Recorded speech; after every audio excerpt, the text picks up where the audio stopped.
جب رسول اللہ صلی اللہ علیہ وسلم نے رسالت کی تبلیغ اور امت کی خیر خواہی کا کام مکمل کر لیا تو آپ کے اقوال و افعال میں دنیا سے رحلت کے آثار نمایاں ہونا شروع ہو گئے۔ آپ نے 10ویں سال رمضان میں 20 دن کا اعتکاف فرمایا اور سیدنا جبریل علیہ السلام نے آپ کو 2 مرتبہ قرآن کا دور کرایا۔ آپ نے اپنی صاحبزادی فاطمہ رضی اللہ عنہا سے فرمایا، میں سمجھتا ہوں میرا آخری وقت آ چکا ہے۔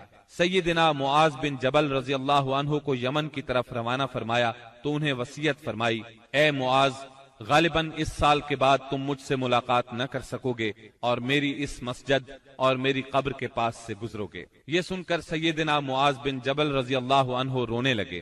آپ نے حجۃ الوداع میں کئی بار کہا، غالباً میں تم لوگوں سے اپنے اس سال کے بعد نہ مل سکوں گا، غالباً اس سال کے بعد حج نہ کر سکوں گا۔ اسی طرح الیوم اکملت لکم دینکم اور اذا جاء نصر اللہ کا نزول اسی بات کا پیغام تھا کہ آپ دنیا میں اپنی مہم سے فارغ ہو چکے ہیں، اور اسی وجہ سے اس حج کا نام حجۃ الوداع رکھا گیا، کیونکہ آپ نے اپنے رب سبحانہ و تعالی کی طرف منتقل ہونے کے لیے لوگوں کو الوداع کہا۔ اوائل سفر 11 ہجری میں آپ احد تشریف لے گئے اور شہداء کے لیے اس طرح دعا کی گویا زندوں اور مردوں سے رخصت ہو رہے ہیں۔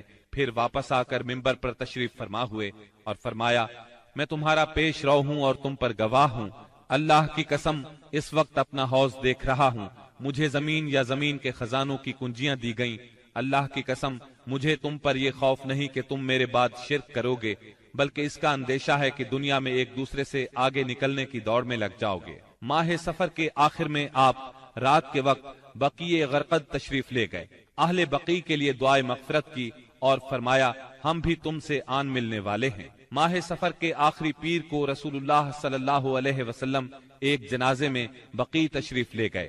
سیدہ عائشہ صدیقہ رضی اللہ عنہا فرماتی ہیں، آپ بقیع سے واپس تشریف لائے تو میں اپنے سر میں درد محسوس کر رہی تھی اور یہ کہہ رہی تھی کہ ہائے میرا سر۔